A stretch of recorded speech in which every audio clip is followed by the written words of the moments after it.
Bom dia, meus irmãos, graças e paz a todos. É com satisfação que estamos aqui para estudarmos um pouco mais a respeito da palavra de Deus.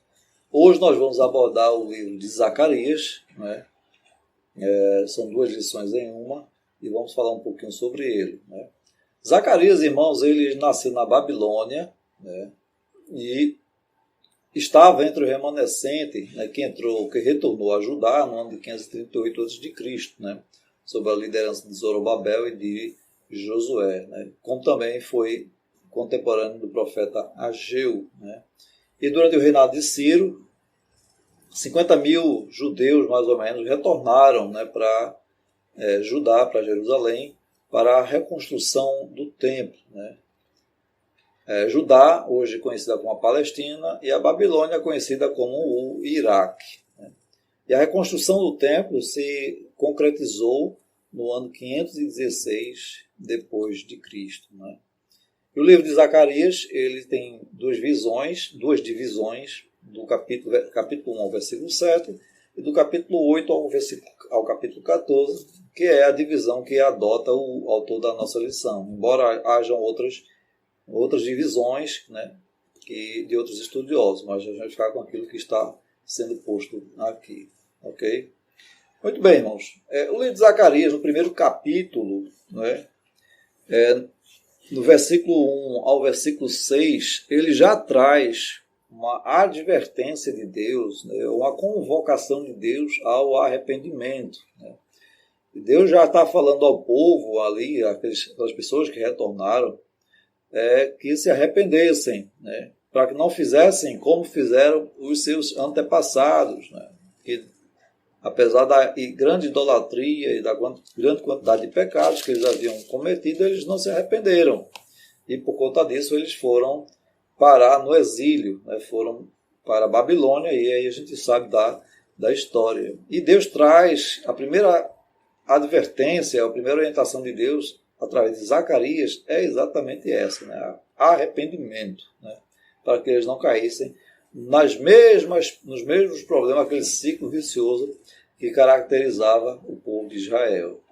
Em seguida, nós temos a visão dos cavalos, 3 cavalos, cavalos amarelos, vermelhos e brancos, saíram, e aí quando eles retornam, um dos anjos, dos anjos dá informação ao outro que estava conversando com Zacarias, de que havia paz na terra e sossego, dando a entender, como de fato aconteceu, que havia a possibilidade do povo de Israel, então, deixar o exílio e voltar. Não só, evidentemente, por conta da paz que havia, em face do trânsito, o livre trânsito, de ir e vir, mas também, evidente, porque houve modificação de reis. Houve uma permissão para que eles voltassem para a terra prometida, para a Palestina, para Judá, para que eles pudessem então reconstruir o templo. E como eu disse, esse templo foi de fato reconstruído no ano 516 depois de Cristo, antes de Cristo, aliás. E logo em seguida nós temos a visão dos chifres. Nessa visão nós temos os chifres, eles estão representando que as nações que espalharam o povo de Deus e dominaram eles. E há uma advertência aqui, uma informação, inclusive, no texto aqui, no versículo 15, que eles conseguiram piorar e muito a situação do povo de Deus, enquanto eles estiveram no exílio. Então, basicamente, esse capítulo primeiro trata dessas duas situações, dessas 3 situações de arrependimento. A terra estava em condições de tráfego, de trânsito, e essas nações que dominaram e espalharam Judá. Mas também há a promessa, no versículo 17, as minhas cidades transbordarão de prosperidade novamente, e o Eterno voltará a consolar Sião. Essas são, então, as informações que nós temos no capítulo 1. E aí já no capítulo 2, Deus começa a falar a respeito da vinda, do retorno desse povo. Havia ali na época desse pessoal que voltou, dessa leva que voltou, muita gente não voltou, com receio de não haver espaço. Tanto é que o profeta ele fala em medir a terra, vou medir qual é a largura e comprimento da cidade de Jerusalém. Evidentemente que isso era apenas uma figura, né, de linguagem. Mas o que isso queria dizer aqui é que o povo não precisava se preocupar se haveria ou não espaço ou lugar para abrigar todas as pessoas que quisessem retornar, né?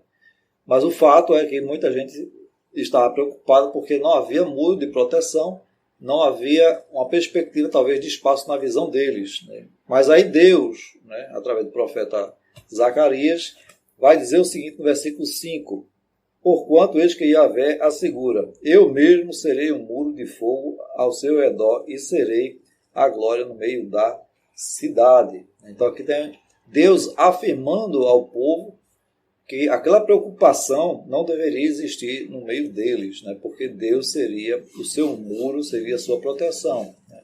Como foi, aliás, na história bem anterior, no início, né?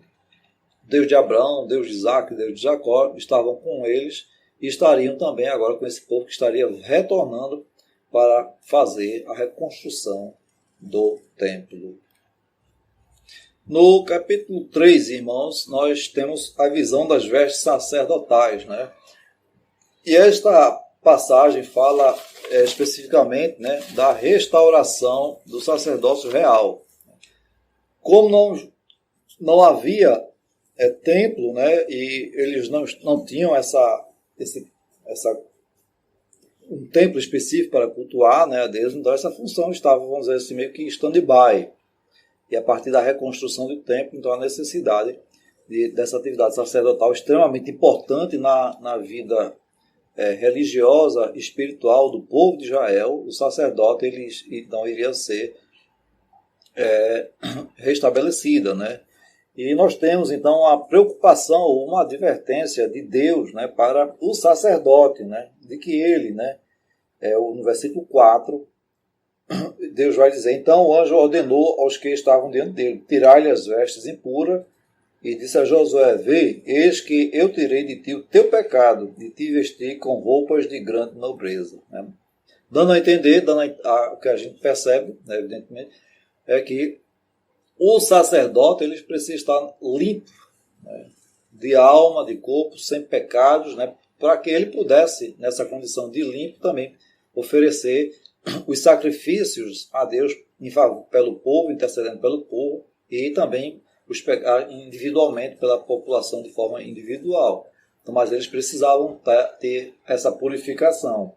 Como também a gente tem aqui uma alusão, né, nessas vestes sacerdotais, a pessoa de Jesus Cristo, né? E lá no versículo 8, portanto, ouve Josué, sumo sacerdote, tu e os teus companheiros, que se assentam diante de ti, porque são homens que simbolizam eventos futuros. Né? Talvez, imagino que Josué não tenha percebido, né, a grandiosidade dessa fala aqui, né? Eis que eu trarei o meu servo, o renovo, né? Que é a figura de Jesus Cristo como nosso sumo sacerdote, né? E Josué,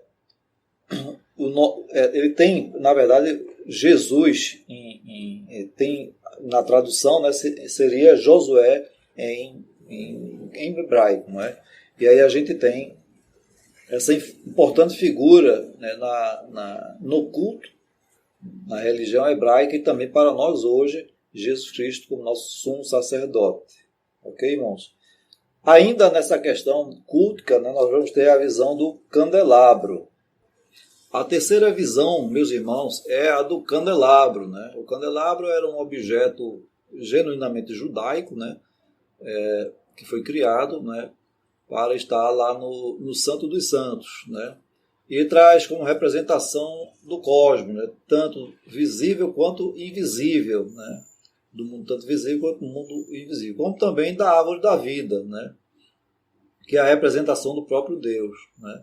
E o candelabro ele tem tanta importância, né, que durante diversos textos no Velho Testamento eles trazem várias alusões ao próprio candelabro, né? E quando Davi foi falar com Salomão, que construiu o templo, ele dá orientação para fazer esse candelabro com com lingotes de ouro, né? Há diversos trechos, 1 Crônicas 28:15, né? Onde o templo de Salomão ele foi construído, né? Dizem com mais ou menos uns 10 candelabros, todos de ouro, né? No templo que foi feita a reconstrução havia apenas um, segundo informações, né? Mas no templo original construído por Salomão havia mais ou menos uns 10 candelabros, né? E ele trazia então essa importância enorme, né? E o candelabro ele tinha a função então de iluminar, né, de forma prática, né, as atividades dos sacerdotes nos Santos dos Santos, né? E para ele iluminar, evidentemente, era necessário o óleo. E o óleo que era colocado para iluminar era o óleo da oliveira, né? E aqui no texto nós temos duas referências a dois homens, né, como sendo, os irmãos imaginem a importância desse texto também, né, quando ele faz alusão que há duas oliveiras, né, versículo 3, há também duas oliveiras junto ao recipiente, uma à direita e outra à esquerda, né, e lá no final do capítulo, no versículo 14, né, o texto vai dizer que são dois homens ungidos pelo Senhor, né, que seriam Zorobabel e Josué. Né? Esses dois homens estariam responsáveis, então, para manter a chama a viva do candelabro, como representação de Deus também, como uma forma de iluminar, né, como forma de trazer à memória do povo um pouco daquilo que Deus fez, Deus fazia e Deus iria fazer, né? Então, o candelabro tinha essa função extremamente importante dentro do culto, né? Como ainda hoje, né? O candelabro está muito presente na vida dos israelitas, né? Dos judeus, né? Então, essa é um dos elementos, né, que eram extremamente necessários na ordem cultica ou no templo que havia de ser reconstruído, né? Então a gente tem primeiro a imagem do sacerdote, agora a gente tem a imagem do candelabro, né, da oliveira, são elementos que vão trazer então essa coisa, a importância de tudo isso para a atividade cultica do povo de Israel. No quinto capítulo, né, no capítulo 5, a sexta visão, nós temos a visão, o livro que voava, né? E interessante é que ele dá uma dimensão, o tamanho desse livro, né? Um livro em formato de rolo, pergaminho que voava, né?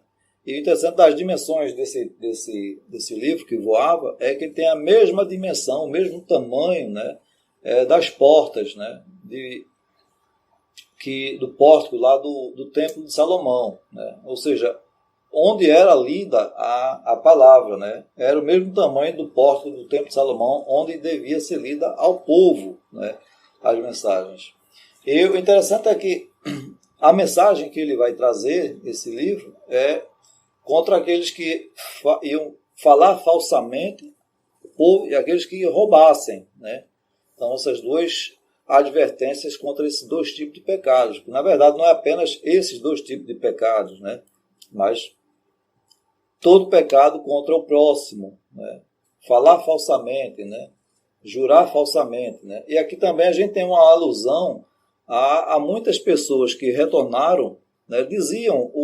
Informaram que iam ajudar, iam cooperar na reconstrução do templo e, por algum motivo ou outro, não fizeram, né? Então, se você jurou ou prometeu, né, naquela época, o povo ali que ia fazer e não fez, a visão que está sendo dada é que se você fez isso e não cumpriu, sofrerá as consequências. Do mesmo modo também para hoje nós devemos ter a mesma postura. Se nós prometemos alguma coisa a nosso Pai, a Jeová, devemos cumpri-la, né? Não só também em relação a Ele, mas também em relação ao nosso próximo. É uma questão de honestidade, né? E de integridade também da nossa parte. Então nós temos esse livro que voava, que traz uma advertência também da parte de Deus para o povo daquela época, especificamente para aqueles que haviam se comprometido perante Deus de ajudar na reconstrução do templo e não fizeram por qualquer motivo que nós não sabemos, mas há uma advertência muito dura por parte de Deus, né, para essas pessoas que assim fizeram, que prometeram. Esse capítulo, irmãos, ainda temos a segunda parte, né, que fala a partir do versículo 5 até o 11, né, do sexto, a mulher e o sexto, né. Alguns comentaristas consideram que, na verdade, é uma continuação, né? O sexto seria, como é que eu posso dizer? Seria uma espécie de seleção ou de tirar, né, aqueles que haviam cometido, que haviam furtado, que haviam jurado falsamente, né, e que aí estariam dentro desse sexto, né, para o julgamento eterno, né, e que teriam praticado então as iniquidades, né. E também há uma alusão aqui, muitos comentaristas dizem que também há, principalmente na parte final, que há uma divisão, né, há uma relação com a segunda vinda de Cristo, né. A segunda coisa a ser notada é que ela traz essa referência lá no versículo 11, né, quando a mulher é retirada o sexto, né, é levado então para a Babilônia, né. A Babilônia tendo como em mente, né, um centro da idolatria, né, onde naquela região ali foi também, salvo engano, teve a criação da Torre de Babel. Então a Babilônia traz a representação de muita iniquidade, de muita idolatria, de muito pecado e contra a vontade de Deus, né. E aí essa extirpação, ou essa retirada levada para a Babilônia, traz uma alusão também, segundo muitos autores, de que nós temos uma visão também escatológica, ou seja, da segunda vinda de Cristo, né, uma retomada. No versículo 11, e lá ele prontamente replicou: para o país dos dois rios, isto é, a Babilônia. Lá lhes construirão um santuário, e quando esse templo estiver pronto, o sexto será depositado ali em seu pedestal, né? Então há essa referência aqui a um princípio escatológico com relação à vinda do nosso Senhor Jesus Cristo, e onde aqueles que estiveram em pecado, né, não se reconciliaram com Deus, serão então colocados no fogo eterno. No capítulo 6, meus irmãos, nós temos duas divisões, né? A primeira, do versículo 1 ao versículo 8, vamos ter a figura dos carros de guerra, né? E nós temos os cavalos pretos e vermelhos, os cavalos brancos, né? Os cavalos pretos, elas estavam representando os poderes mundiais pagãos, né? Levando esses carros, né? Levando fome para essa região, a fim de punir esses impérios, né? Os incrédulos que antes viviam em luxúrias e excessos, né? E essa região do norte, né, segundo alguns dizem, é a região da Síria e da Babilônia, entre o rio Tigres e o Eufrates. Enquanto que os carros brancos, né, eles saem para o sul e indicam o julgamento de Deus, né, que levará a completa vitória sobre os reinos deste mundo, né? E nós temos aí, então, uma explicação muito simplória, na verdade, porque todo esse primeiro texto ele é muito escatológico, né? Teríamos que ter muito mais tempo para explicarmos um pouco mais a respeito desse texto. Mas, basicamente, nós temos os cavalos pretos e vermelhos que representam o mundo, os cavalos brancos, que vai para o sul, que representam a atividade divina aqui. A partir do versículo 9, né, então nós temos o encerramento das visões escatológicas, né, que Zacarias lança, e nós temos, então, já palavras diretamente ao povo, né, vindas de Deus ao profeta, né? E a partir do versículo 9 nós temos então a coroação de Josué, mas sobretudo, principalmente uma referência a Jesus Cristo, né? Lá no versículo 12 ele diz: e profetizava ali que assim afirma Yahvé, o Senhor dos Exércitos: eis que está aqui o homem cujo nome é Renovo, Ele partirá do seu lugar para edificar a casa de Yahvé. Ele pessoalmente construirá o templo do Senhor. Será revestido de majestade e se assentará em seu trono para governar toda a terra. Ele será sacerdote no trono e haverá perfeita paz entre os dois. Né? Então aqui é uma referência expressa à figura de Jesus Cristo na condição de sumo sacerdote, que irá trazer então a perfeita comunhão entre Deus e o homem, o povo. Né? Naquela época não havia essa comunhão ainda perfeita, né? Em função da própria condição do ser humano, mas em Jesus Cristo a gente tem então a perfeita comunhão entre Deus e o homem. Né? E esse texto, então, a partir daqui a gente começa a ter uma alusão expressa à figura do Senhor Jesus Cristo como sumo sacerdote de nossas vidas. Evidentemente que essa alusão que é feita aqui, talvez os profetas e o próprio povo durante muitos anos não tenham tido essa percepção, como também não aconteceu quando Cristo veio. Né?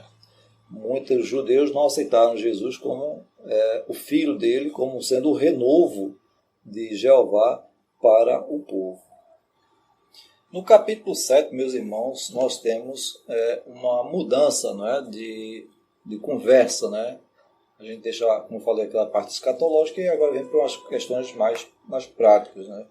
E aí, no versículo 1, né, diz assim: o Senhor Deus entregou uma mensagem ao profeta Zacarias. Né? Essa mensagem é fruto de uma pergunta que algumas pessoas, alguns homens fizeram, né, a Zacarias. Ela está retratada lá no versículo 3. Devemos lamentar, chorar e jejuar durante todo o 5º mês, lembrando o mês em que o templo foi destruído, como temos feito há décadas? Né? Essa é a pergunta que é feita a Deus, né? Que é levada a Zacarias, para que Zacarias então dê uma resposta àquelas questões que foram suscitadas.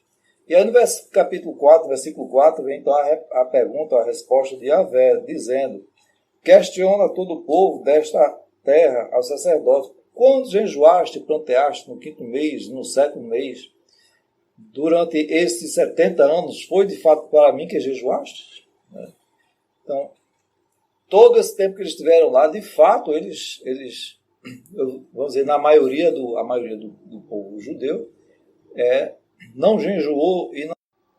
O capítulo 8, meus irmãos, de Zacarias, né, ele traz um capítulo recheado de bênçãos para o povo de Israel, né, mas também de advertência, no sentido de que eles têm que de retornar a Deus e de fazer cumprir aquilo que Deus havia feito no início, né, chamando ao arrependimento. Né. Bênçãos que Deus traz, né,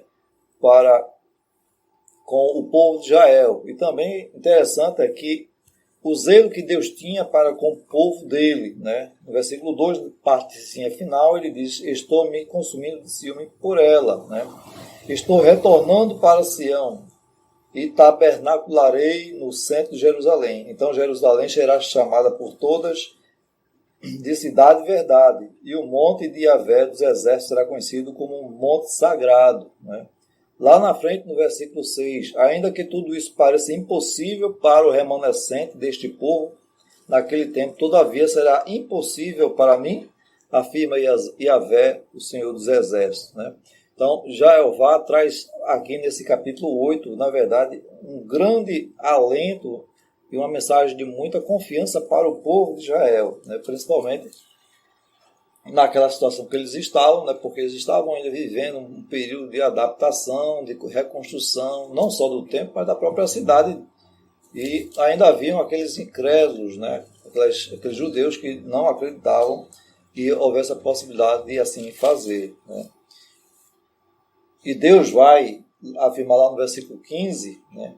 Semelhantemente, agora tomei a decisão de uma vez mais lhes ser favorável e fazer o bem a Jerusalém e a Judá. Sendo assim, nada temais. Né?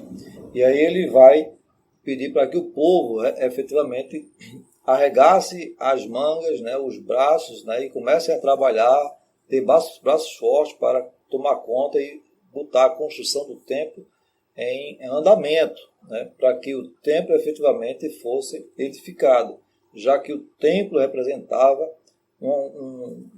era de grande representação para a fé do povo judeu e também para a sua própria existência, né, no sentido de que ali poderia haver o sacrifício dos animais, o perdão dos pecados, a adoração a Deus, a leitura da Torá e tantas outras atividades culticas que durante muito tempo deixaram de ser efetivadas porque não havia o templo. E agora, o capítulo 8, ela, vamos dizer assim, seriam só muitas bênçãos para o povo de Israel naquela época, como também para hoje nos representa essa mesma condição. No capítulo 9, meus irmãos, nós temos duas figuras, né? A partir do versículo 1 até o versículo 8, nós temos uma demonstração de que Deus vai castigar e julgar os inimigos de Israel, né? Todos aqueles que se opuseram e todos aqueles que tiraram algum proveito da pessoa do Estado de Israel. E no final do versículo 8 ele diz: eis que um opressor nunca mais passará por cima do meu povo, porquanto agora eu observei tudo isso com meus próprios olhos. Né? É uma palavra de consolo não só para o povo daquela época, né, para os judeus que estavam retornando, né, para sua casa com a confiança, né? Como eu falei no início, havia uma certa descrença, né, de que eles não teriam proteção, né, para voltarem. E aí Deus, mais uma vez, mais uma vez, ele lança essa palavra ao povo, né, de que vai destruir e vai se manter firme a pessoa do povo de Israel. Né? E a partir do verso 9 nós temos uma alusão muito, muito clara, né, à pessoa de Jesus Cristo. Né? Não só no que diz respeito a uma esperança para aquela própria época, mas também principalmente para nós hoje. Né? O versículo 9, no finalzinho, ele diz, no início, vamos ver o versículo todo: alegra-te demasiado, ó cidade, filha de Sião, exulta, ó filha de Jerusalém, eis que o teu rei vem a ti, ele é justo e traz a salvação, ele é humilde e vem montado sobre um burrico, um potro sagrado cria de jumenta. Então aquela clássica passagem de Cristo, né, que ele vem montado numa jumenta e entra em Jerusalém. Né? Aqui é uma profecia que literalmente foi cumprida, né, depois de muitos anos, foi predita pelo profeta também, o profeta Zacarias, e que se cumpriu lá na frente. E aqui nós temos, basicamente, infelizmente, irmãos, eu estou fazendo uma coisa muito rápida, né, porque o nosso tempo é muito exíguo, estamos apenas no capítulo 9, e temos ainda um restinho aí de tempo para falarmos um pouco sobre as outras coisas, viu? Meus irmãos, nós vamos dar um salto, né? Infelizmente o tempo é muito exíguo. Nós vamos passar para uma análise muito rápida também, sucinta, do capítulo 14, né? Que é o encerramento do livro de Zacarias. Né? E interessante, nesse livro ele vai trazer, vamos dizer assim, aquilo que todos nós, né, queremos, que é o dia em que nós estaremos diante de Deus, né? Onde lá com ele poderemos então adorá-lo, né, em espírito e em verdade, né, onde não haverá mais separação entre o espiritual e o profano, né, entre o sagrado e o que não é sagrado. Né, essa distinção não mais haverá. Nós vamos adorar a Deus com toda a nossa potencialidade, né, porque estaremos com vestes santas, com espírito renovado, com corpo purificado, com a alma purificada. Então adoraremos a Deus em espírito e em verdade, como é o que Ele quer. Hoje nós podemos fazer isso de forma, infelizmente, parcial, né, em função da nossa própria condição. Porque se nós pudéssemos adorá-lo na sua integralidade, eu digo sempre que nós não estaríamos ou não teríamos mais condição de estarmos aqui em função disso. Mas enquanto estivermos aqui, estaremos ainda adorando a Deus de forma muito parcial, sem condições plenas. Né? E o capítulo 14 de Zacarias, né, vai trazer exatamente essa ideia, né, de que nós podemos e iremos adorar a Deus em espírito e em verdade, e para todo o sempre, né? Irmãos, eu quero agradecer a oportunidade. Infelizmente, é pouquíssimo tempo, né, para nós abrangermos tanta coisa e falarmos tanta coisa, mas espero ter cooperado com o aprendizado dos irmãos. Que Deus continue abençoando a cada um de vocês, que dê sabedoria e inteligência, né, e que possamos estar preparados a cada dia para o retorno do nosso Senhor e Salvador Jesus Cristo. Que Ele nos abençoe a todos nós. E um grande abraço. Esperamos em breve estarmos todos juntos presencialmente para então continuarmos estudando a nossa palavra e esperando a volta do Senhor Jesus Cristo. Que Ele então nos abençoe.